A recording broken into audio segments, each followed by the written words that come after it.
أعوذ بالله من الشيطان الرجيم بسم الله الرحمن الرحيم واذكر في الكتاب إبراهيم إنه كان صديقا نبيا صدق الله العظيم إن الله وملائكته يصلون على النبي يا أيها الذين آمنوا صلوا عليه وسلموا تسليما محبت سے پڑھیے گا الصلاة والسلام عليك يا رسول الله وعلى آلك وأصحابك يا خاتم النبيين يا رحمة للعالمين يا شفيع المذنبين. سامعین محترم، آج ماشاءاللہ سے ہمارا انوار قرآن کے سلسلے کا 35واں لیکچر ہے، 16واں پارہ ہے اور اس کا دوسرا حصہ ماشاءاللہ سے چھٹا رکوع جو ہے وہ بیان کیا جا رہا ہے. اللہ رب العزت نے یہاں ارشاد فرمایا اور کتاب میں ابراہیم کو یاد کرو، بے شک وہ بہت ہی سچے نبی تھے. دیکھیں ان سے پہلی آیات میں یہ سورہ مریم ہے، تو اس میں پہلی آیات میں حضرت زکریا علیہ السلام اور عیسیٰ علیہ السلام کا ذکر کیا گیا جنہوں نے اپنے نبی کو ہی خدا ماننا شروع کر دیا. اور اب یہاں پہ ابراہیم علیہ السلام کے حوالہ دیا جا رہا ہے، بات کی جا رہی ہے، کیونکہ یہ وہ قوم تھی جس کی طرف آپ تشریف لے کر آئے تھے. یہ لوگ بتوں کی پوجا کرتے تھے. سامعین محترم، فرمایا گیا کہ حضرت ابراہیم علیہ السلام کو یاد کریں. اس کی ایک وجہ یہ بھی تھی کہ مشرکین کہتے تھے کہ جناب ہم تو اپنے آپ کو ملت ابراہیمی کہتے ہیں. تو فرمایا تم ملت ابراہیمی کیسے ہو سکتے ہو، تم تو بتوں کی پوجا کرتے ہو. جبکہ حضرت ابراہیم علیہ السلام تو بتوں کی پوجا نہیں کرتے تھے، وہ تو ایک اللہ کی عبادت کرتے تھے، اس کے ساتھ کسی کو شریک نہیں ٹھہراتے تھے. اور وہ ماشاءاللہ سے سچے نبی تھے، سچے نبی. یہ مقام صدیق جو ہے وہ اللہ پاک نے آپ کو عطا فرمایا. اچھا جی سامعین محترم، یہاں پہ ایک بات واضح ہو جائے کہ ہر نبی صدیق ہوتا ہے لیکن ہر صدیق نبی نہیں ہوتا. اور ایک جو کہ بات بہت زیادہ ماشاءاللہ سے علماء کرام نے بیان فرمائی ہے کہ انبیاء رسولوں کے بعد انسانوں میں سب سے بڑا رتبہ حضرت ابوبکر صدیق رضی اللہ تعالیٰ عنہ کا ہے، کیونکہ آپ انبیاء رسول کے بعد صدیقیت کے سب سے اعلیٰ مقام پر فائز ہیں. یہاں پہ دیکھیں حضرت ابراہیم علیہ السلام اور دیکھیں احادیث میں حضرت ابوبکر صدیق رضی اللہ تعالیٰ عنہ کی بھی شان بیان کی جا رہی ہے کہ آپ نبی نہیں ہیں نہ رسول ہیں، لیکن اچھا جی جو ہے انبیاء اور رسول کے بعد جو ہے وہ صدیقیت کا مقام آتا ہے. ہر صدیق جو ہے ولی بھی ہوتا ہے اور نبی بھی ہوتا ہے، لیکن ہر صدیق جو ہے مطلب لیکن جو کیا اس سے کہتے ہیں نبی ہر نبی، لیکن اس کا عکس نہیں ہوتا نا، کیونکہ صدیقیت کا مرتبہ نبوت کے مرتبے کے نیچے اور اس کے قریب ہے. مطلب وہ نبی تو نہیں ہو سکتا نا، بہرحال لیکن اللہ پاک نے اس کو یہ مقام اور رتبہ نبوت کے بعد جو ہے یہ رتبہ جو ہے وہ عطا فرمایا. دیکھ لینا کہ پھر انہوں نے خدمت بھی اتنی ہی کی دین اسلام کی. پھر فرمایا جب اپنے باپ سے فرمایا اے میرے باپ تم کیوں ایسے کی عبادت کر رہے ہو جو نہ سنتا ہے اور نہ دیکھتا ہے اور نہ تجھے کوئی فائدہ پہنچا سکتا ہے. یہاں پہ ان باپ سے مراد جو ہے آپ کے جو چچا تھے ان کو باپ کہا جا رہا ہے، کیونکہ دیکھیں نبی کا جو باپ ہوتے ہیں کبھی بھی مشرک نہیں ہو سکتے، نبی کا نور کسی بھی مشرک کے پشت میں نہیں آ سکتا. تو اسی لیے جو ہے مختلف جگہوں پر چچا کو باپ کا کہہ کر پکارا گیا ہے. تو ان کے جو چچا تھے وہ بت پرستی کا کام کرتے تھے اور بت بناتے بھی تھے، صحیح ہے، اور ان کا نام آزر تھا. خیر یہ پہلے بھی ہم سورہ نام میں بھی بیان کر چکے ہیں. پھر فرمایا اے میرے باپ بے شک میرے پاس وہ علم آیا جو تیرے پاس نہیں آیا، تو میری پیروی کر، میں تجھے سیدھی راہ دکھاؤں گا. مطلب وہ کہہ رہے ہیں کہ جو تیرے پاس نہیں ہے تو اللہ پاک نے مجھے وہ سیدھا راستہ دکھایا ہے اور مجھے تم میری پیروی کرو، میں اللہ کا نبی ہوں، خلیل ہوں. سامعین محترم، اس سے یہ بات واضح ہوتی ہے کہ اگر کوئی شخص عمر میں بڑا ہوا اور اسے دین کا علم حاصل نہ ہو، جبکہ اس کی اولاد یا قریبی عزیزوں میں سے کوئی عمر میں اگرچہ چھوٹا ہے لیکن وہ دین کا علم رکھتا ہو، تو اس سے علم دین سیکھنے میں شرم و عار محسوس نہیں کرنی چاہیے. اگر آپ سے کوئی چھوٹی عمر کا بچہ یا بچی یا لڑکا لڑکی آپ کو علم سکھاتا ہے تو اس سے سیکھ لینا چاہیے. اگر چھوٹی عمر والا بڑی عمر والے کو کوئی اچھی نصیحت کرے تو چھوٹی عمر کی وجہ سے نصیحت کو نظر انداز نہیں کرنا چاہیے بلکہ اسے قبول کر لینا چاہیے. اگر کوئی اچھی بات کہہ رہا ہے تو قبول کر لیں، یہ نہ اپنے اس میں روب دبدبے میں رہیں، انا میں رہے کہ جی میں تو بڑا ہوں، میں کیوں میں کروں گا اس کی بات پر عمل، تو پھر میری جو ہے وہ بے عزتی ہو جائے گی. تو ایسا نہیں سوچنا چاہیے، بات دیکھنی چاہیے کہ وہ حق کی ہے، سچ کی ہے تو اس کا ساتھ دینا چاہیے. فرمایا اے میرے باپ شیطان کا بندہ نہ بن، بے شک شیطان رحمان کا بڑا نافرمان ہے۔ میرے باپ، میں ڈرتا ہوں کہ تجھے رحمان کی طرف سے کوئی عذاب پہنچے تو تو شیطان کا دوست ہو جائے۔ حضرت ابراہیم علیہ السلام نے آج سے تیسری بات یہ ارشاد فرمائی کہ تو شیطان کا بندہ نہ بن اور اس کی فرما برداری کر کے کفر و شرک میں مبتلا نہ ہو جا۔ فرمایا کہ میں ڈرتا ہوں کہ کہیں تم اللہ تعالیٰ کی نافرمانی کرو، تمہارے پر عذاب الہی نازل نہ ہو جائے۔ فرمایا کہ اللہ تعالیٰ کی نافرمانی کرنے والے کی پیروی کرنا بندے کے نافرمان بننے کا ایک سبب ہے، لہذا ایسے لوگوں کی پیروی کی جائے جو اللہ اور اس کے رسول کی اطاعت گزار اور فرما بردار ہوں۔ بندے کو چاہیے کہ اگر اس کے اہل خانہ یا عزیز رشتہ داروں میں سے جو لوگ اللہ تعالیٰ کے احکام پر عمل نہیں کرتے یا عمل کرنے میں سستی کرتے ہیں تو انہیں احسن انداز میں اس کی ترغیب دے اور اس حوالے سے انہیں اللہ تعالیٰ کے عذاب سے بھی ڈرائے۔ مطلب اگر ہماری فیملی میں، خاندان میں، دوست احباب میں اگر کوئی ہے جو لوگ دین اسلام پر صحیح طریقے سے عمل نہیں کرتے تو ہمیں چاہیے کہ ہم اچھے طریقے سے، احسن طریقے سے ان کو حکمت اور دانائی سے ان کو دین اسلام کی طرف لے کر آئیں کہ ان کو برا بھی نہ لگے اور ان کو اچھا لگے۔ تو یہ دیکھیں، یہ بھی دین اسلام کو پھیلانے کا، تبلیغ کرنے کا ایک انداز ہے۔ تو میں بولا، کیا تو میرے معبودوں سے منہ پھیرتا ہے اے ابراہیم؟ بے شک اگر تو باز نہ آیا تو میں تجھے پتھر ماروں گا اور تو عرصہ دراز کے لیے مجھے چھوڑ دے۔ مطلب دیکھیں کہ حضرت ابراہیم علیہ السلام نے ان کو نصیحت کی تو انہوں نے آگے سے کہا، نفرت کا اظہار کیا نا، تو بس استغفر اللہ۔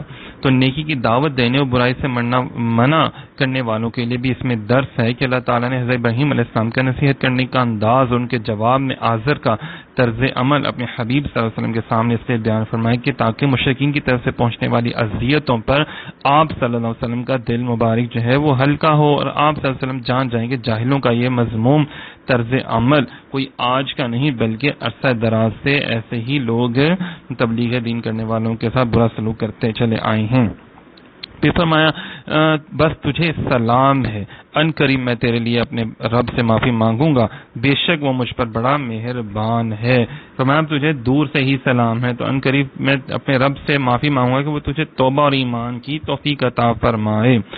اچھا جی، آگے چلتے ہیں۔ فرمایا، اور میں تم لوگوں سے اللہ سے اور اللہ کے سوا جن بتوں کی تم عبادت کرتے ہو ان سے جدا ہوتا ہوں، میں اپنے رب کی عبادت کرتا ہوں، قریب ہے کہ میں اپنے رب کی عبادت کی وجہ سے بدبخت نہ ہو جاؤں، مطلب نہ ہوں گا۔ فرمایا کہ جب انہوں نے دیکھے نا انکار کر دیا اور آگے سے باقاعدہ غلط رویہ اختیار کیا تو پھر ابراہیم علیہ السلام نے یہ فرمایا۔ اچھا جی، اس سے مطلب کیا نکلتا ہے کہ کافر و بد مذہبوں کے ساتھ رہنے اور ان کے ساتھ نشست برخاست رکھنے سے بچنا چاہیے، جیسے یہاں حضرت ابراہیم علیہ السلام کا ذکر ہوا کہ وہ اپنے کافر چچا سے علیحدہ ہو گئے تھے، یعنی کہ بس اب تجھے دور سے اسلام ہے، اب اپنا دین نہیں چھپانا چاہیے، جیسے یہاں ذکر ہوا کہ حضرت ابراہیم علیہ السلام نے اپنا دین صاف اور واضح طور پہ بیان کر دیا کہ وہ صرف ایک اللہ تعالیٰ کی عبادت کرتے جو ان کا خالق ہے۔ پھر اللہ تعالیٰ کی عبادت کرنے والا بد نصیب نہیں ہو سکتا، بلکہ بد نصیب تو وہ ہے جو اللہ تعالیٰ کے علاوہ کسی اور کی عبادت کرے۔ پھر فرمایا اللہ تعالیٰ نے، پھر جب ابراہیم لوگوں سے اور اللہ کے سوا جن بتوں کی وہ عبادت کرتے تھے ان سے جدا ہو گئے تو ہم نے اسے اسحاق اور اس کے بعد یعقوب عطا کی اور ان سب کو ہم نے نبی بنایا۔ یہاں پہ اللہ تعالیٰ بتا رہا ہے کہ میں نے پھر ان کو ابراہیم علیہ السلام کو حضرت اسحاق علیہ السلام اور پھر ان کے پوتے مطلب یعقوب علیہ السلام کی بھی اللہ تعالیٰ نے ان کو خبر عطا فرما دی۔ یاد رہے کہ حضرت اسماعیل علیہ السلام حضرت اسحاق علیہ السلام سے بڑے ہیں، لیکن چونکہ حضرت اسحاق علیہ السلام بہت سے انبیاء کے والد ہیں اس لیے خصوصیت کے ساتھ ان کا ذکر فرمایا گیا۔ حضرت ابراہیم علیہ السلام کی عمر شریف اتنی دراز ہوئی کہ آپ علیہ السلام نے اپنے پوتے حضرت یعقوب علیہ السلام کو دیکھا، پھر اللہ تعالیٰ کے لیے ہجرت کرنے اور اپنے گھر بار کو چھوڑنے کی حضرت ابراہیم علیہ السلام کو یہ جزا ملی کہ اللہ تعالیٰ نے انہیں بیٹے اور پوتے عطا فرمائے اور انہوں نے خود ان کو دیکھا بھی ماشاءاللہ سے، اور وہ بھی آگے سے نبی ہوئے۔ یہ اللہ تعالیٰ نے دیکھیے جو بھی اللہ تعالیٰ کی راہ میں قربانی دیتا ہے اور تو اللہ پاک پھر ان کو اس کا اجر بھی بہت کچھ عطا کرتا ہے۔ اور ہم نے انہیں اپنی رحمت عطا کی اور ان کے لیے سچی بلند شہرت رکھی۔ دیکھیں نا پھر ان کو کتنے انعامات اللہ پر نواز ہے نا، کہ ہم نے ان کے لیے وسیع رزق اور اولاد عطا کی اور ان کے لیے سچی بلند شہرت رکھی کہ ہر دین والے مسلمان ہوں، خواہ یہودی یا عیسائی، سب ان کی تعریف کرتے ہیں۔ مسلمانوں میں تو نمازوں کے اندر ان کی اور ان کی آل پر ہم پڑھتے ہیں نا درود ابراہیم وعلی آل ابراہیم انک حمید مجید، کتنی بڑی بات ہے نا۔ تو اس واقعے سے حاصل ہونے والے اسباق کیا ہیں کہ حق کی طرف ہدایت دینے کے لیے ضروری ہے کہ وہ نرم مزاج اور اچھے اخلاق والا ہو، کیونکہ عام طور پر جو بات سختی سے کہی جاتی ہے سننے والا اسے منہ پھیر لیتا ہے. جیسے ابراہیم علیہ السلام بڑے پیار سے، اچھے اخلاق سے، نرم مزاج سے گفتگو کرتے تھے. پھر اپنے سے بڑے مرتبے والے کی پیروی کی جائے. یاد رہے کہ اطاعت و فرما برداری میں سب سے بڑا مرتبہ اللہ اور اس کے حبیب صلی اللہ تعالی علیہ وآلہ وسلم کا، اور صحابہ اور ائمہ کرام دین کی پیروی بھی در حقیقت اللہ تعالیٰ اور اس کے حبیب کی ہی پیروی ہے. ائمہ دین جو ہے نا، اور صحابہ کرام، علماء کرام جو اولیاء اللہ ہیں، ان کی پیروی بھی ایسی ہے جیسے نبی پاک صلی اللہ علیہ وسلم کی پیروی ہے، کیونکہ وہ بھی حضور کی سنتوں پر ہی، اداؤں پر ہی عمل کرتے ہیں نا. پھر فرمایا جو شخص دنیا اور آخرت میں ظاہری و باطنی سلامتی چاہتا ہے وہ برے ساتھیوں اور بد مذہب لوگوں سے جدا ہو جائے. لوگ کہتے ہیں نا کہ جی ہم تو اچھے لوگوں میں بھی بیٹھتے ہیں، برے لوگوں میں بھی بیٹھتے ہیں، تو یہاں پہ فرمایا جا رہا ہے برے لوگوں سے جدا ہو جاؤ. جیسے ابراہیم علیہ السلام کو جب پکا یقین ہو گیا کہ جناب اب وہ ایمان لانے والے نہیں ہیں، تو پھر وہ وہاں سے دور ہٹ گئے، لیکن پہلے انہوں نے کوشش ضرور کی. پھر فرمایا جو شخص اللہ تعالیٰ کی رضا حاصل کرنے کی خاطر اپنی پسندیدہ چیز چھوڑ دے تو اللہ تعالیٰ اسے اس چیز سے بہت بہتر اور زیادہ پسندیدہ بدل عطا فرماتا ہے. اس سے پہلی چیز کے چھوٹنے پر ہونے والی وحشت و انسیت میں بدل جاتی ہے. دیکھیں آپ اللہ کے لیے کچھ چھوڑیں گے تو اللہ باپ آپ کو بہت کچھ عطا فرمائے گا. پھر فرمایا اور کتاب میں موسیٰ کو یاد کرو، بے شک وہ چنا ہوا بندہ تھا اور وہ نبی رسول تھا. پہلے ابراہیم علیہ السلام کا ذکر کیا گیا اور اب ذکر کیا جا رہا ہے حضرت موسیٰ علیہ السلام کا. فرمایا بے شک وہ چنا ہوا بندہ تھا اور وہ نبی رسول تھا. موسیٰ علیہ السلام کی صفات کیا بیان کی جا رہی ہیں کہ آپ اللہ کے چنے ہوئے اور برگزیدہ بندے تھے، آپ رسول و نبی تھے، آپ سے اللہ تعالیٰ نے کلام فرمایا، آپ کو اپنا قرب بخشا، آپ کی خواہش پر آپ کے بھائی حضرت ہارون علیہ السلام کو اللہ نے نبوت عطا کی. موسیٰ علیہ السلام حضرت یعقوب علیہ السلام کی اولاد میں سے، اس لیے ان کا ذکر اسماعیل علیہ السلام سے پہلے فرمایا تاکہ دادا اور پوتے کے ذکر میں فاصلہ نہ ہو، ورنہ اسماعیل علیہ السلام موسیٰ علیہ السلام سے بہت پہلے کے ہیں.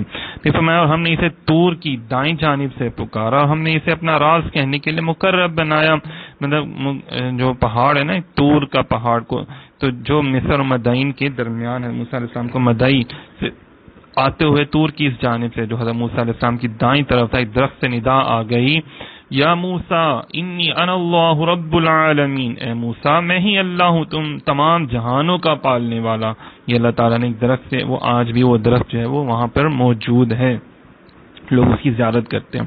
یہاں اللہ تعالیٰ کی کلیم حضرت موسیٰ علیہ السلام اور اللہ تعالیٰ کے حبیب حضرت نبی پاک صلی اللہ علیہ وسلم کے مقام و مرتبے کا فرق ملاحظہ ہو کہ اللہ تعالیٰ نے موسیٰ علیہ السلام کو کوہ طور پر جو کلام فرمایا اسے اپنے حبیب کے ذریعے سب پر ظاہر فرما دیا، لیکن اللہ تعالیٰ نے معراج کی رات لا مقام میں اپنے حبیب سے جو کلام فرمایا وہ کسی کو نہ بتایا، بلکہ ارشاد فرما کر سب سے چھپا دیا کہ فَأَوْحَى إِلَىٰ عَبْدِهِ مَا أَوْحَىٰ، پھر اس نے اپنے بندے کو وحی فرمائی جو اس نے وحی فرمائی. مطلب بہت سی باتیں چھپا دی گئیں اور کچھ جو ضروری تھا عوام کے لیے وہ ان کو بس بتا دیا گیا جتنا کہ لوگ ہضم کر سکتے تھے نا. پھر فرمایا اور ہم نے اپنی رحمت سے اس کا بھائی ہارون بھی دیا جو نبی تھا.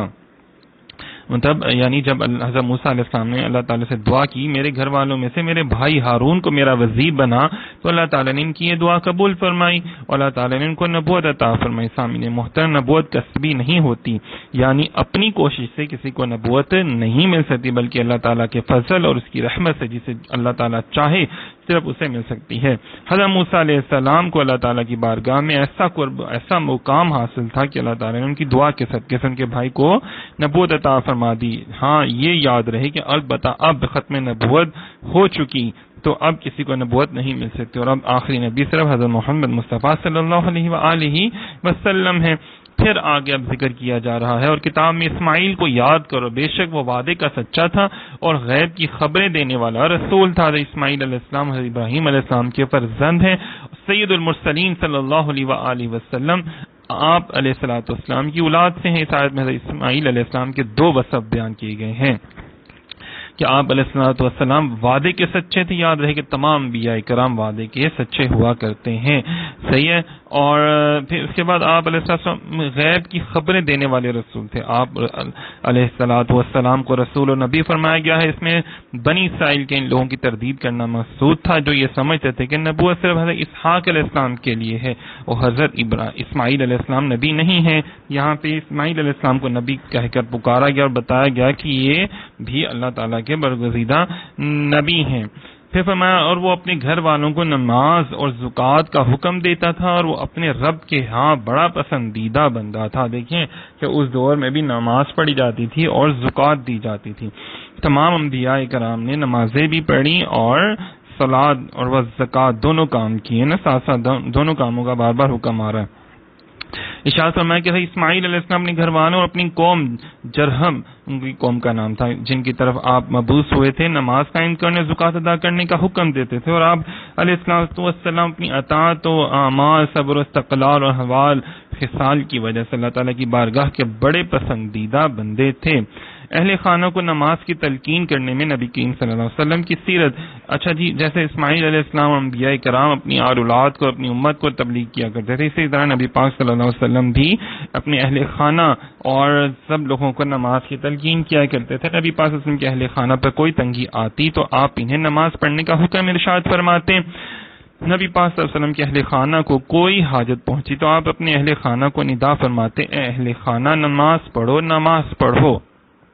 دیکھیں آج ہمارے لوگ جو ہیں شکایات تو کرتے ہیں کہ ہماری مشکلیں ختم نہیں ہوتی ہیں، ہمارے رزق نہیں آتا، برکتیں نہیں ہیں، بیماریاں بہت ہیں، پتہ نہیں کیا حالات ہو جائیں گے، ہم کیا کر لیں گے. تو یہاں پہ ذرا غور سے سنیں، وہ لوگ جو مشکلوں کا رونا روتے رہتے ہیں، ہر وقت پریشانیوں بیماریوں میں گھرے رہتے ہیں، تو ان کو یہ ذرا حدیث سنیں، غور سے سنیں اور اللہ تعالیٰ کا فرمان سنیں کہ نبی پاک صلی اللہ علیہ وسلم 8 ماہ تک حضرت علی کرم اللہ وجہ کے دروازے پر صبح کی نماز سے وقت تشریف لاتے رہے اور فرماتے الصلاۃ رحمکم اللہ انما یرید اللہ لیذھب عنکم رجس اہل البیت ویطہرکم تطہیرا. نماز پڑھو، اللہ تعالیٰ تم پر رحم فرمائے. اللہ تو یہی چاہتا ہے کہ تم سے ہر ناپاکی دور فرما دے، تمہیں پاک کر کے خوب صاف ستھرا کر دے. معلوم ہوا کہ اپنے گھر والوں کو نماز کا حکم دینا اللہ تعالیٰ کے انبیاء کرام کی سنت ہے، لہذا ہمیں بھی چاہیے کہ ہم اپنے گھر والوں کو نماز قائم کرنے کا حکم دیں اور ان تمام کاموں کا بھی حکم دے جو جہنم سے نجات ملنے کا سبب ہے. فرمایا کہ اے ایمان والو اپنی جان اور اپنے گھر والوں کو اس آگ سے بچاؤ جس کا ایندھن آدمی اور پتھر ہے. اس پر سختی کرنے والے طاقتور فرشتے مقرر ہیں جو اللہ تعالیٰ کے حکم کی نافرمانی نہیں کرتے اور وہی کرتے ہیں جو انہیں حکم دیا جاتا ہے. دیکھیں یہ تو بہت زیادہ اس میں فضیلتیں بیان کی گئی ہیں نماز کے لیے اٹھانے کی بھی، خاص کر فجر کے والے سے بھی. پھر فرمایا کتاب میں ادریس کو یاد کرو، بے شک وہ بہت ہی سچا نبی تھا. ادریس علیہ السلام کا ذکر کیا جا رہا ہے. آپ کا اصل نام جو تھا وہ اخنوخ تھا اور آپ حضرت نوح علیہ السلام کے والد کے دادا ہیں. آدم علیہ السلام کے بعد آپ ہی پہلے رسول ہیں. آپ علیہ السلام یہ والد حضرت شیث بن آدم علیہ السلام ہیں. سب سے پہلے جس شخص نے قلم سے لکھا وہ آپ ہی ہیں. کپڑوں کو سینے اور سلے ہوئے کپڑے پہننے کی ابتدا بھی آپ ہی سے ہوئی، مطلب سٹچ کرنے کے. اس سے پہلے لوگ کپڑے مطلب نہیں پہنتے تھے نا سٹچ کیے ہوئے، ویسے ہی چادر لپیٹتے تھے. پھر آپ سے پہلے لوگ کھالیں پہنتے تھے، سب سے کھال جو جانوروں کی ہوتی ہے نا. پھر سب سے پہلے ہتھیار بنانے والے، ترازو اور پیمانے قائم کرنے والے اور علم نجوم اور علم حساب میں نظر فرمانے والے بھی آپ ہی ہیں. اور یہ سب کام آپ ہی سے شروع ہوئے. اللہ تعالیٰ نے آپ پر 30 صحیفے نازل کیے. اللہ تعالیٰ کی طرف سے نازل ہونے والے صحیفوں کا کثرت سے درس دینے کی وجہ سے آپ کا نام ادریس ہوا. مطلب آپ استاد بھی تھے نا اور آپ لوگوں کو سکھایا کرتے تھے، پڑھایا کرتے تھے، لکھنے کا بتایا کرتے تھے. یہ دیکھیں کہ انبیاء اکرام نے کیا کیا معاملات شروع کیے جن سے شروعات ہوئی نا. پھر اس کے بعد لوگوں نے سیلے ہوئے کپڑے پہننے شروع کیے. پہلے انسان کو کپڑا سینا نہیں آتا تھا نا، پھر قلم سے لکھنا اور ہتھیار بنانا.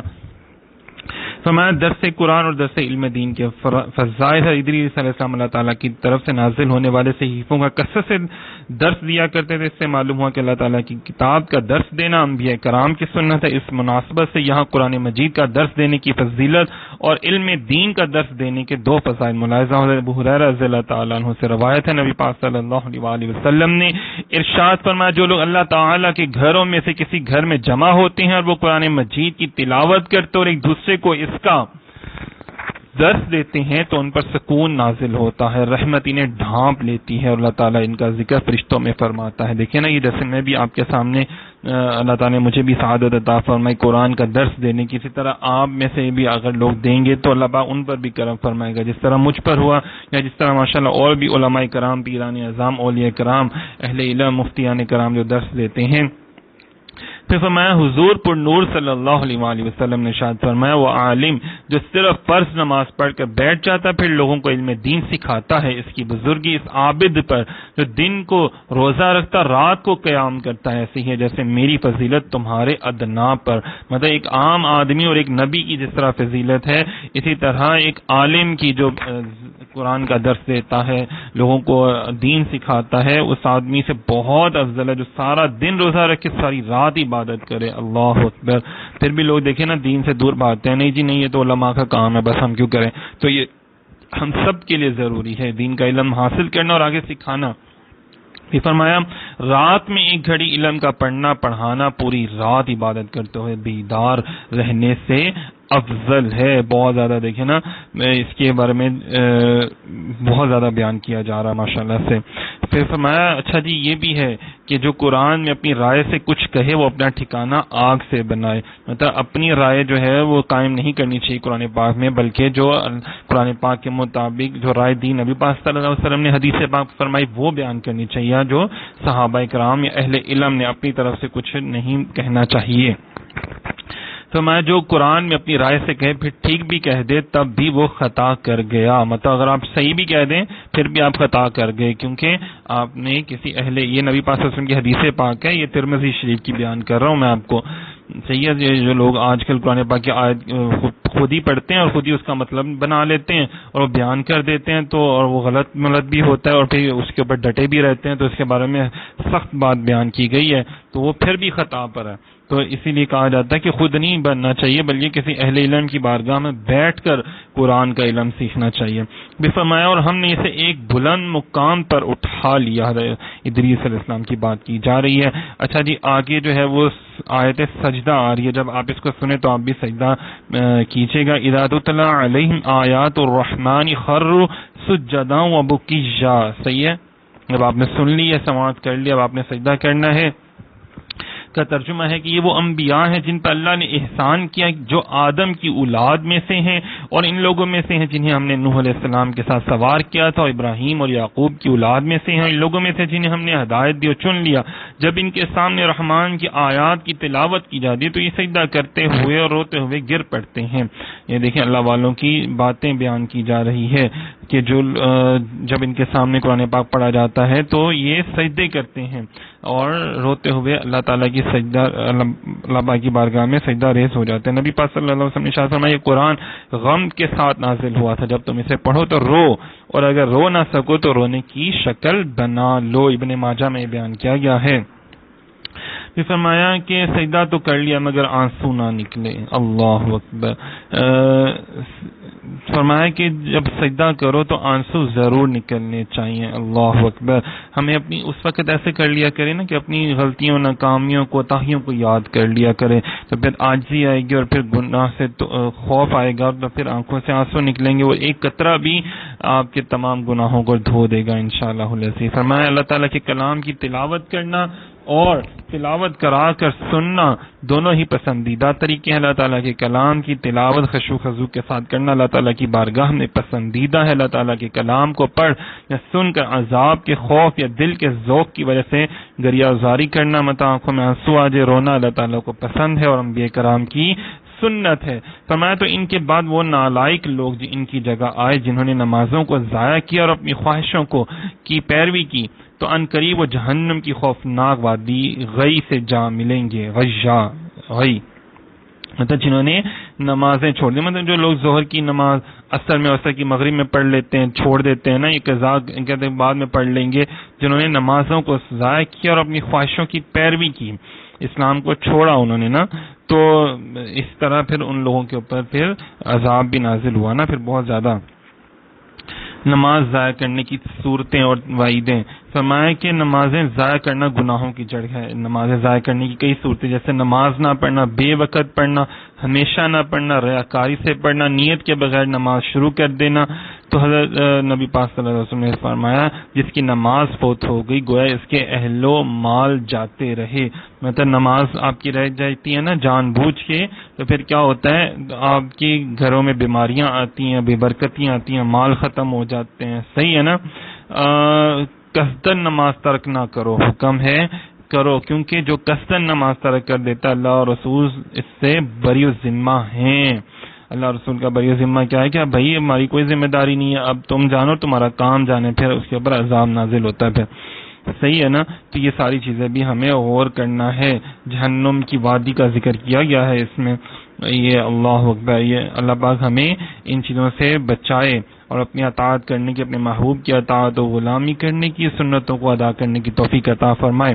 پھر فرمایا مگر جنہوں نے توبہ کی اور ایمان لائے اور نیک کام کیے تو یہ لوگ جنت میں داخل ہوں گے اور ان پر کوئی زیادتی نہیں کی جائے گی۔ کن لوگوں پر زیادتی نہیں ہوگی؟ جنہوں نے توبہ کرنے والوں پر، ایمان لانے والوں پر اور نیک کام کرنے والوں پر۔ اللہ اکبر۔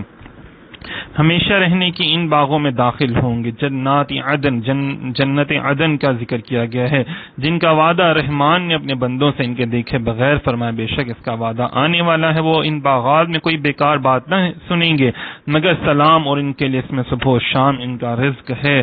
مطلب بیکار باتیں وہاں پہ نہیں ہوں گی، فضول باتیں نہیں ہوں گی، بلکہ وہ اللہ پاک کے ذکر کرتے ہوں گے، اللہ پاک کی حمد و ثنا بیان کرتے ہوں گے، جو چاہیں گے اللہ پاک وہاں پہ ان کو عطا فرمائے گا۔ اور سلامتی بھیجنا یہ جنت میں بھی ہے، تو سلام کرنا یہ جنتیوں کا طریقہ ہے نا، ایک دوسرے سے جب ملیں تو سلام کہیں، سلامتی، السلام علیکم ورحمۃ اللہ وبرکاتہ۔ صرف دور سے سلام نہ، سر نہ ہلا دیا کریں یا صرف ہاتھ سے نہ اشارے کر دیا کریں، کچھ لوگ سر سے اشارہ کر دیتے ہیں ہلکا سا، نہیں بلکہ پورا کہا کریں، السلام علیکم ورحمۃ اللہ وبرکاتہ۔ اگلا بھی آپ کو کہے گا نا اور تم پر بھی سلامتی ہو، تو یہ بڑی اچھی ہے، خوشگوار بات ہوگی، رحمتیں بھی نازل ہوں گی۔ فرمائیے وہ باغ ہے جس کا وارث ہم اپنے بندوں میں سے اسے کریں گے جو پرہیزگار ہو، مطلب جنت میں اس کو اللہ پاک یہ باغ عطا فرمائیں گے، ایسے باغات جو پرہیزگار ہیں۔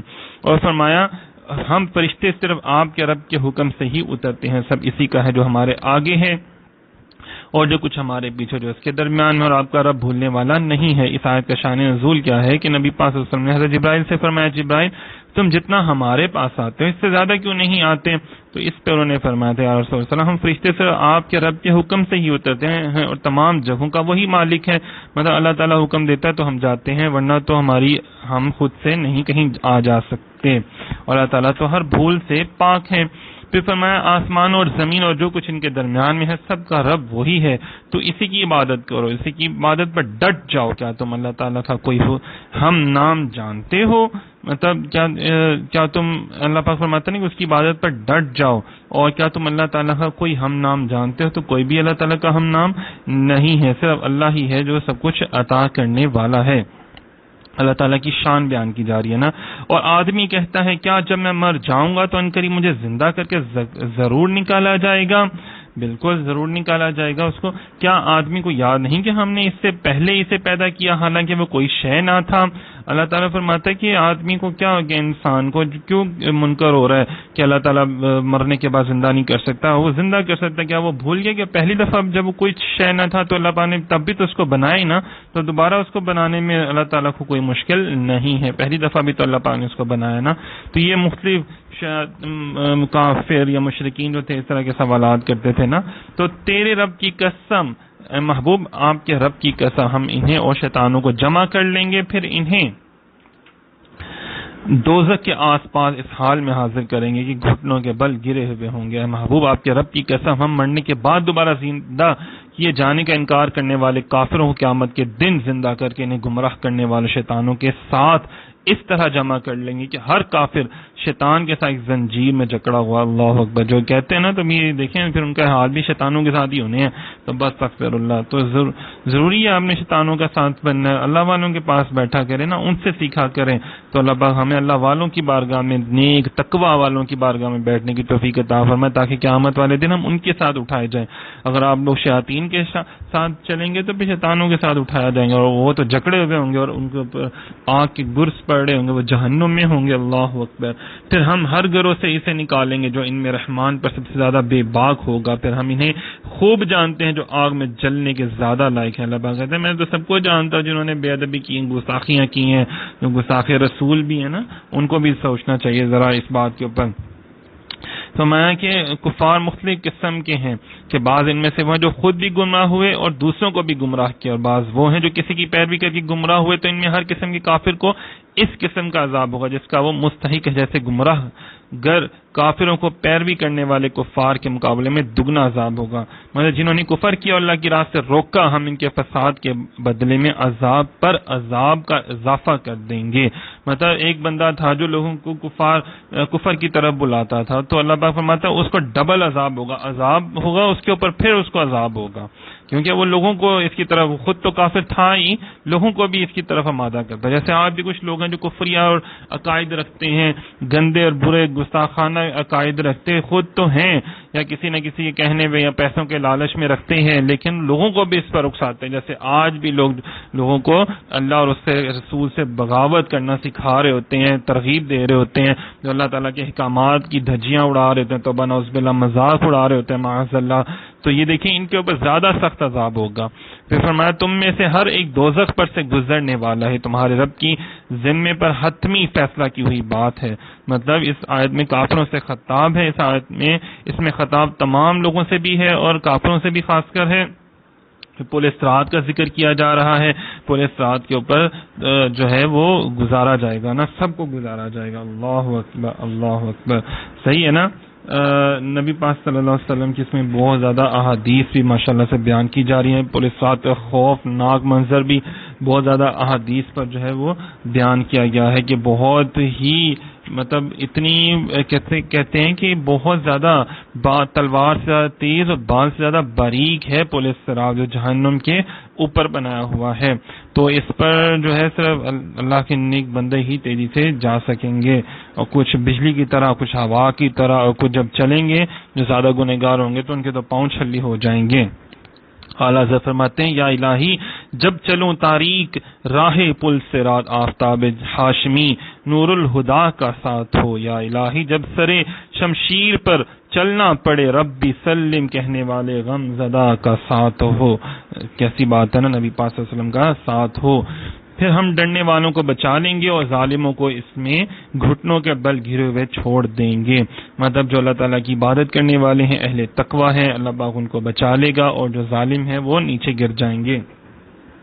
فرمایا بڑے بڑے صحابہ کرام کے واقعات آ رہے ہیں، اندازہ کریں کہ وہ بہت زیادہ رویا کرتے تھے. حضرت عبداللہ بن رواحہ رضی اللہ تعالیٰ عنہ، اس طرح اور بڑے بڑی ہستیاں جو تھے، حضرت حسن بصری رحمۃ اللہ علیہ، بڑے بڑے واقعات آ رہے ہیں کہ وہ لوگ پولیس رات کو یاد کر کے رویا کرتے تھے کہ پتہ نہیں کیا ہمارے معاملات ہوں گے. حضرت عمر بن عبدالعزیز برابر پاؤں پٹک پٹک کر چیخ مارتے روتے رہے. اللہ تعالی ہمیں بھی پولیس رات سے گزرنے کے معاملے میں اپنی فکر کرنے اور ایسے اعمال کرنے کی توفیق عطا فرمائے جن کی وجہ سے پولیس رات سے گزرنا آسان ہو جائے.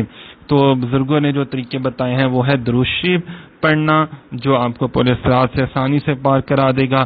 مسجد میں بکثرت حاضر ہونا، زیادہ سے زیادہ مسجد ہر پرہیزگار کا گھر ہے. جن کے گھر مسجدیں ہوں اللہ تعالیٰ انہیں اپنی رحمت رضا پولیس رات سے حفاظت کے ساتھ گزار کر اپنی رضا والے گھر جنت کی ضمانت دیتا ہے. اور کسی دوسرے مسلمان بھائی کی بہن کی پریشانیوں کو دور کرنا، مطلب کسی کی مدد کرنا، اللہ تعالیٰ کی عطا کیے ہوئے رزق میں سے آگے خرچ کرنا، صلہ رحمی کرنے والا جو ہے نا، بڑی باتیں بیان کی جا رہی ہیں ماشاءاللہ سے. اللہ پاک ہم سب کو سیکھنے کی، پڑھنے کی توفیق عطا فرمائے، آمین. فرمایا جب ان کے سامنے ہماری روشن آیات کی تلاوت کی جاتی ہے تو کافر ایمان والوں سے کہتے ہیں دونوں گروہوں میں کس کا مکان بہتر اور مجلس اچھی ہے. تو بنعوذ باللہ یہ دیکھیں نا، ایسے بھی کافر تھے نا جو لوگ مسلمانوں کا مذاق اڑایا کرتے تھے. فرمایا ہم نے ان سے پہلے کتنی قومیں ہلاک کر دی جو ساز و سامان اور دکھائی دینے میں ان سے زیادہ اچھے تھے. صحیح ہے، یہ اللہ تعالیٰ فرما رہے ہیں کہ کتنی قومیں، اللہ پاک نے فرمایا کہ ہم نے ان کو ہلاک کر دیا ہے جو ساز و سامان میں اور دکھائی دینے میں زیادہ اچھے. جیسے آپ لوگ کہتے ہیں نا انگریز، امریکہ، یورپ بڑے اچھے ہیں یا انگریز بڑے اچھے ہیں، تو ان کو ذرا غور کرنا چاہیے. جو نافرمان ہوتے ہیں پھر اللہ پاک ان کو سزائیں بھی بہت دیتا ہے. فرمایا تم فرماؤ جو گمراہی میں ہو تو اسے رحمان خوب ڈھیل دے دے، یہاں تک کہ جب وہ اس چیز کو دیکھیں جس کا ان سے وعدہ کیا جاتا ہے، یا تو عذاب اور یا قیامت، تو وہ جان لیں گے کس کا درجہ برا اور کس کی فوج کمزور ہے. اس آیت میں کافروں کے نظریے کا ایک اور جواب دیا گیا. چنانچہ ارشاد فرمائے کہ حبیب آپ مال و منال پر فخر کرنے والے ان کافروں سے ارشاد فرما دے جو گمراہی میں ہو تو اسے رحمان دنیا میں لمبی عمر زیادہ مال دے کر خوب ڈھیل دے دیتا ہے. تو ڈھیل مل رہی ہو تو اس کو بھی غور کرنا چاہیے. ان کو تو ڈھیل ملی ہوئی ہے نا، جب اللہ تعالیٰ ان کی رسی کھینچے گا تو پھر وہ اوندے منہ گر جائیں گے. فرمایا اور ہدایت پانے والوں کی ہدایت کو اللہ اور زیادہ بڑھا دیتا ہے، اور باقی رہنے والی نیک باتیں تیرے رب کے ہاں ثواب کے اعتبار سے، بہتر انجام کے اعتبار سے زیادہ اچھی ہیں۔ مطلب یہ گمراہ لوگوں کا حال بیان کرنے کے بعد اب یہاں سے ہدایت پانے والوں کا حال بیان کیا جائے۔ چنانچہ فرمایا وہ لوگ جنہوں نے ہدایت پر ایمان سے مشرف ہے، اللہ تعالیٰ انہیں اس پر استقامت عطا فرماتا ہے، بصیرت عطا فرما دیتا ہے۔ صحیح ہے۔ پھر فرمایا کہ مفسرین فرماتے ہیں کہ طاعتیں آخرت کے تمام اعمال، پنجگانہ نمازیں، اللہ تعالیٰ کی تسبیح، حمد و ثنا بیان کرنا، اس کا ذکر کرنا، اور دیگر تمام نیک اعمال، یہ سب باقیات صالحات ہیں، یہ مومن کے لیے باقی رہتے ہیں اور کام آتے ہیں۔ اسی طرح ہر وہ نیکی جو دنیا میں برباد نہ ہو جائے وہ باقیات صالحات میں داخل ہیں۔ جو لوگ کہتے ہیں نا جی نا نیک عمل کا ثواب نہیں ملتا، تو نیک عمل کا ثواب ملتا ہے۔ یہ دیکھیں نا سورہ مریم میں آیت نمبر 76 میں بیان کیا جا رہا ہے کہ نیک اعمال کا ثواب اللہ پاک عطا کرتا ہے، جو آپ نے دنیا میں کیے ہیں نا وہ باقیات آپ کی جو ہیں صالحات، مطلب نیک اعمال، وہ آپ کو اس کا اجر آخرت میں ضرور ملے گا، قبر میں بھی ضرور ملے گا۔ تو کیا تم نے اس شخص کو دیکھا جس نے ہماری آیتوں کے ساتھ کفر کیا اور کہتا ہے مجھے ضرور مال اور اولاد دیے جائیں گے؟ کیا اسے غیب کی اطلاع مل گئی یا اس نے رحمان کے پاس کوئی وعدہ کر رکھا ہے؟ ہرگز نہیں، اب ہم لکھ رکھیں گے جو وہ کہتا ہے، اور اسے خوب لمبا عذاب دیں گے، اور وہ جو چیزیں کہہ رہا ہے اس کے ہم وارث ہوں گے، وہ ہمارے پاس تنہا آئے گا۔ یہاں پر دیکھیں نا کہ کچھ لوگ جھوٹ بولتے تھے اللہ پاک کے حوالے سے نا، باتیں کرتے تھے، غلط باتیں کرتے تھے، تو اللہ پاک نے یہاں پہ غصے میں فرمایا کہ کیا اس نے اللہ تعالیٰ سے کوئی وعدہ کیا ہے؟ کیا اس کو غیب کی خبریں ہیں جو وہ جھوٹ بول رہا ہے، اللہ تعالیٰ کے اوپر بہتان لگائی جا رہا ہے؟ تو فرمایا کہ حبیب کیا آپ نے اس شخص کو دیکھا جس نے ہماری آیتوں کے ساتھ کفر کیا، مذاق اڑایا؟ اگر میں دوبارہ زندہ ہوا تو آخرت میں مجھے ضرور مال اور اولاد دیے جائیں گے، کیا اسے غیب کی اطلاع مل گئی؟ کیا اس نے لوح محفوظ دیکھ لیا؟ ہرگز نہیں۔ صحیح ہے نا، تو یہ اس کے اوپر بڑا عذاب ہوگا۔ کہ اللہ تعالیٰ کہتے ہیں قیامت والے دن سے میرے پاس ہی آنی ہے نا۔ تو میں شریعت کے احکامات کا مذاق اڑانا کفار کا طریقہ، اللہ اکبر، جو آج بھی کچھ لوگ کرتے ہیں نا، جو شریعت کا مذاق اڑاتے ہیں، جو اسلام سے ریلیٹڈ چیزیں ہیں، احکامات ہیں، ان کو برا بلا کہتے ہیں نا، تو ان کو ذرا سوچنا چاہیے۔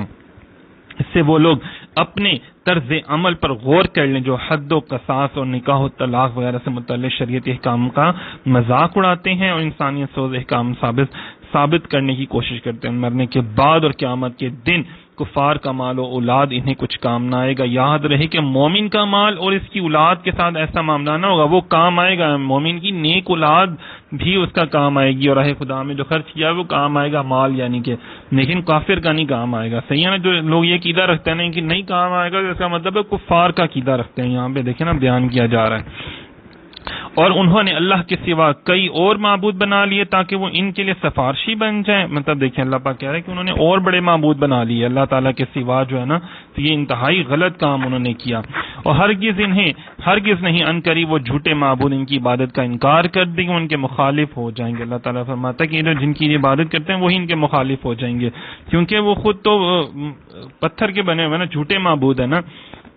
کیا تم نے نہ دیکھا کہ ہم نے کافروں پر شیطان بھیجے کہ وہ انہیں خوب ابھارتے ہیں؟ مطلب گزشتہ آیات مبارکہ میں اللہ تعالیٰ نے کافروں کی گمراہی اور آخرت میں ان کی حسدناک انجام کا بیان فرمایا۔ اب اس کا سبب بیان کیا جا رہا ہے کہ آخر کس وجہ سے وہ حق کے خلاف اس طرح کی باتیں کرتے تھے۔ چنانچہ ارشاد فرمایا حبیب صلی اللہ علیہ وسلم کیا آپ نے نہیں دیکھا کہ ہم نے کافروں پہ شیطانوں کو چھوڑ دیا ہے، ان پر شیطانوں کو مسلط کر دیا جو کہ انہیں طرح طرح کے وسوسے دلا کر گناہوں پر خوب ابھارتے ہیں۔ اچھا جی، اس آیت سے کیا باتیں معلوم ہوتی ہیں کہ بد عملی کی وجہ سے انسان پر شیطان مسلط ہوتا ہے۔ جتنے آپ بد اعمال کرتے جائیں گے اتنی شیطانیت آپ پر مسلط ہوتی جائے گی۔ برے ساتھی اللہ تعالیٰ کا عذاب ہیں، مطلب اللہ اکبر، جو لوگ کہتے ہیں نا بری صحبت میں بیٹھتے ہیں تو یہ اللہ کا عذاب ہوتا ہے، برے لوگوں کی صحبت میں بیٹھنا بھی، کہ آپ کو اچھی صحبت ہی نہ ملے، نیک لوگ ہی نہ ملے بیٹھنے کے لیے، تو یہ بھی اللہ تعالیٰ کا عذاب ہے۔ اللہ تعالیٰ جس سے خوش ہوتا ہے اس کو نیک لوگوں کی صحبت بھی عطا کر دیتا ہے۔ تو آپ خود کوشش کریں کہ نیک اور اچھے صالحہ لوگوں کے پاس بیٹھا کریں، صاحب علم لوگوں کے پاس بیٹھا کریں، برے لوگوں کو دور سے سلام کر دیا کریں۔ بس بری باتوں کی رغبت دینا شیطان اور شیطانی لوگوں کا کام ہے۔ شیطان کسی کو کفر پر مجبور نہیں کرتا بلکہ کفر پر ابھارتا ہے۔ اس کے برخلاف انبیاء کرام ان کے وارث کسی کو ایمان قبول کرنے پر مجبور نہیں کرتے بلکہ وہ بھی صرف انہیں ایمان کی دعوت اور ترغیب دیتے ہیں۔ اب جو عقل والے انبیاء کرام کی دعوت کو قبول کرتے ہیں اور جو شہوت پر نفس کے بندے ہوتے ہیں وہ شیطان کی دعوت کو قبول کر لیتے ہیں۔ تو تم ان پر جلدی نہ کرو، ہم تو ان کے لیے گنتی کر رہے ہیں۔ حبیب صلی اللہ علیہ وسلم آپ مسلمانوں کو کافروں کے شر سے بچانے اور زمین کو ان کے فساد سے پاک کرنے کی خاطر کافروں کی ہلاکت کی دعا کرنے میں جلدی نہ فرمائیں، ہم تو ان کے لیے گنتی کر رہے ہیں۔ صحیح ہے نا، مطلب دنوں مہینوں برسوں کی وہ مدت گنتی کرنا مراد ہے جن کے عذاب کے واسطے اللہ تعالیٰ نے مقرر کر دی گئی ہے۔ چنانچہ حضرت حسن بصری رضی اللہ تعالیٰ عنہ فرماتے ہیں جلدی کرو جلدی کرو، یہ چند ساتھ ہیں، اگر رک گئے تو تم وہ اعمال نہیں کر سکو گے جو تم اللہ تعالیٰ کے قریب کرتے ہیں، مطلب اچھے اور نیک اعمال میں جلدی کرنی چاہیے۔ یاد کرو جس سے ہم پرہیزگاروں کو رحمان کی طرف مہمان بنا کر لے جائیں گے، پرہیزگاروں کو، ٹھیک ہے نا، مطلب یہاں پہ پرہیزگاروں کی بات کی جا رہی ہے۔ اب یہاں پہ حضرت مولا علی شیر خدا روایت فرماتے ہیں کہ نبی پاک صلی اللہ علیہ وسلم نے ارشاد فرمایا، اللہ کی قسم پرہیزگاروں کو ان کے قدموں پر نہیں لایا جائے گا اور نہ ہی انہیں ہانک کر لایا جائے گا، مطلب جیسے بکری بھیڑ بکری کو نہیں ہانکا جاتا، نہیں، بلکہ انہیں جنت کی اونٹنیوں پر لایا جائے گا جن کی مثلا مخلوق نے دیکھی ہی نہ ہوگی، ان کی کجاوے سونے کے ہوں گے اور ان کی مہاریں زبرجد کی ہوں گی، مطلب بہت قیمتی ہوں گی نا۔ پرہیزگار ان پر بیٹھے رہیں گے یہاں تک کہ وہ جنت کا دروازہ کھٹکھٹائیں گے۔ فرماتے ہیں ابو سعید رضی اللہ تعالیٰ عنہ، پرہیزگاروں کو ان اونٹنیوں پر سوار کر کے لایا جائے گا جن کی کجاوے زمرد یا قوت کے ہوں گے، جو رنگ وہ چاہیں گے اسی کے ہوں گے۔ کتنی بڑی بات ہے، اللہ ان کو کتنا کچھ اپنا کچھ عطا کرے گا۔ جامع البیان میں ہے کہ مومن جب قبر سے نکلے گا تو ایک حسین اور خوشبودار صورت سے استقبال لے کرے گی۔ مومن کہے گا یہ کیا؟ تو میں کہ بے شک اللہ تعالیٰ نے تجھے بہت پاکیزہ خوشبو دی اور تیری بہت حسین صورت بنے۔ وہ صورت کہے گی کہ تو بھی دنیا میں اسی طرح تھا، میں تیرا نیک عمل ہوں، میں دنیا میں بہت عرصہ تک تجھ پر سوار رہا اور آج تو مجھ پر سوار ہو جا۔ مطلب جو آپ نیک عمل کرتے ہیں وہ قیامت والے دن سواری بڑی خوبصورت حسین و جمیل خوشبودار بن کے آپ کے سامنے آئے گی اور آپ اس کے اوپر سواری کریں گے۔ آپ کے نیک اعمال جو آج آپ کے اوپر ہوں گے کل آپ ان کے اوپر ہوں گے سواری کریں۔ مجرموں کو جہنم کی طرف پیاسے ہانکیں گے۔ اچھا، پہلے مومنین کی شان بیان کی گئی ہے، اب مجرموں کو بیان کیا جا رہا ہے کہ ان کو پیاسا ہانکا جائے گا، ان کے اوپر تو بڑا ہوگا نا۔ کافروں کا دوزخ میں داخلہ انتہائی ذلت و رسوائی سے اور مومنین کا جنت میں داخلہ انتہائی عزت و احترام سے ہوگا۔ کافر میدان محشر میں پیاسے ہوں گے، یاد رہے کہ جو مومن ہیں ان کے لیے آب کوثر ہوگا۔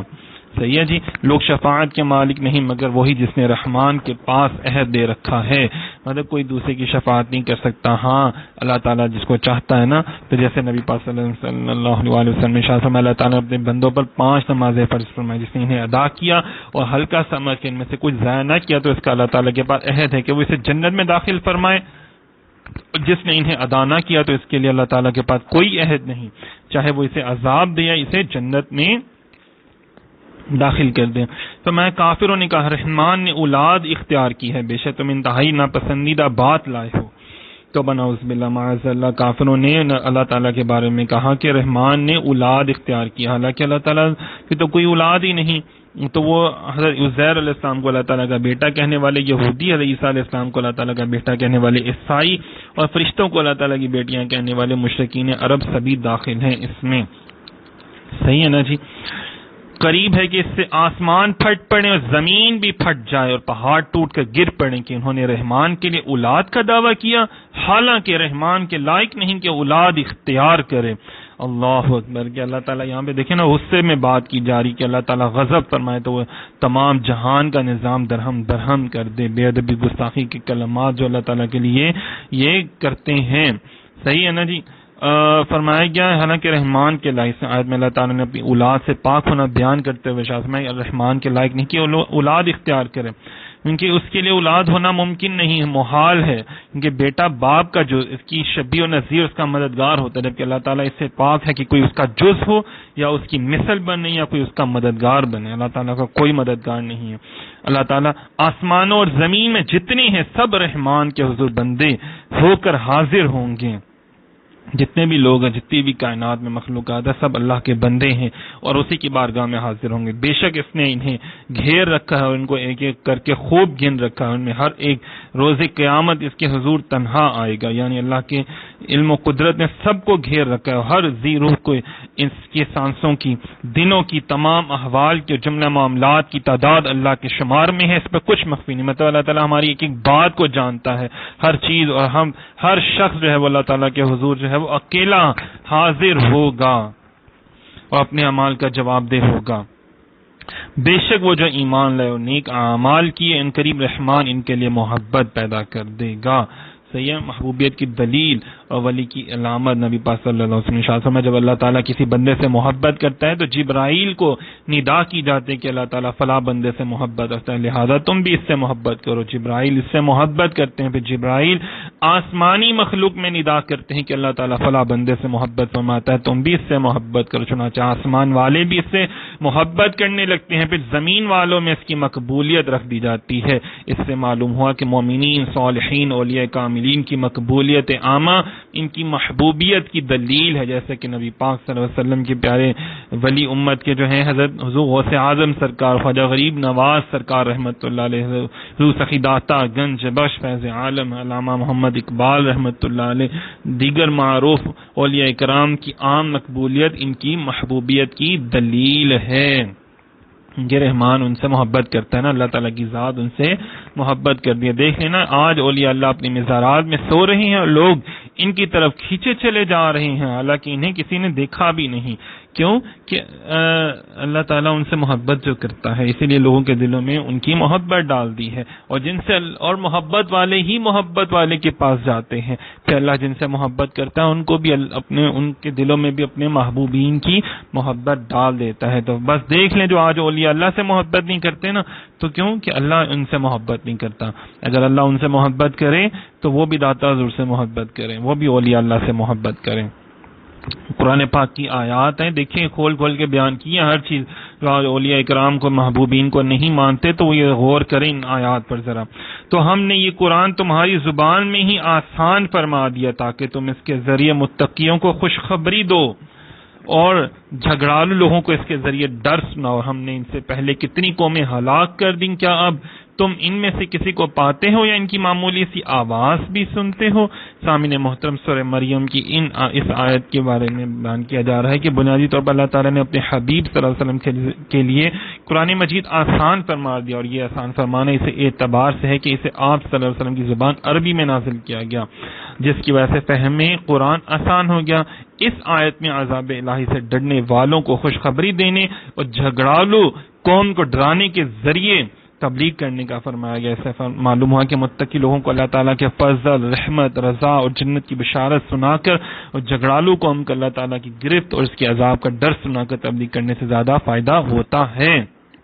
جو لوگ ہمارے یہاں پہ ظلم کرنے والے لوگ ہیں، کسی کا حق کھانے والے لوگ ہیں، کسی کو مارنے والے لوگ ہیں، تو ان کو آپ جہنم کی باتیں بتائیں نا کہ ایسا کرنے سے تمہیں جہنم میں کیا عذاب ہوگا، کیا بتا، ڈر سن کے ہی ان کے دل میں کوئی خوف خدا پیدا ہو جائے نا، اور وہ ظلم کرنے سے باز آ جائے۔ پھر فرمایا قرآن مجید سرزمین عرب میں عربی زبان میں نازل کیا گیا۔ اس سے معلوم ہوا کہ دنیا میں جس قوم اور علاقے میں اسلام کی تبلیغ کرنی ہو تو اس کے لیے وہاں کی زبان سیکھی جائے، تاکہ وہ لوگ اپنی زبان میں کی جانے والی تبلیغ کو آسانی سے سمجھ سکیں اور اسلام کے قریب ہوں۔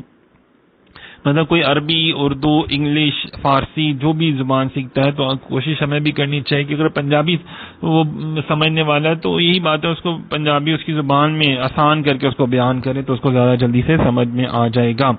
اور ہم نے ان سے پہلے کتنی قومیں ہلاک کر دی، شاہ فرمائے کہ ہم نے کفار قریش میں پہلے انبیاء کرام کو جھٹلانے کی وجہ سے بہت سی امتیں ہلاک کر دی، کیا اب تم ان میں کسی کو پاتے ہو یا ان کی معمولی سی آواز بھی سنتے ہو؟ وہ سب نیست و نابود کر دیے گئے۔ اس طرح یہ لوگ اگر وہی طریقہ اختیار کریں گے تو ان کا بھی وہی انجام ہوگا۔ اللہ پاک ہمیں نافرمانی سے بچائے اور اپنی اور اپنے محبوب علیہ الصلوۃ والسلام کی محبت عطا فرمائے، اور حضور صلی اللہ علیہ وسلم کی سیرت پر عمل کرنے کی توفیق عطا فرمائے۔ جو غلطیاں کوتاہیاں ہوئی اللہ پاک اس کو معاف فرمائے، سچ بیان کرنے کی توفیق عطا ہوتی رہے، آمین یا رب العالمین۔ بہت شکریہ، جزاک اللہ۔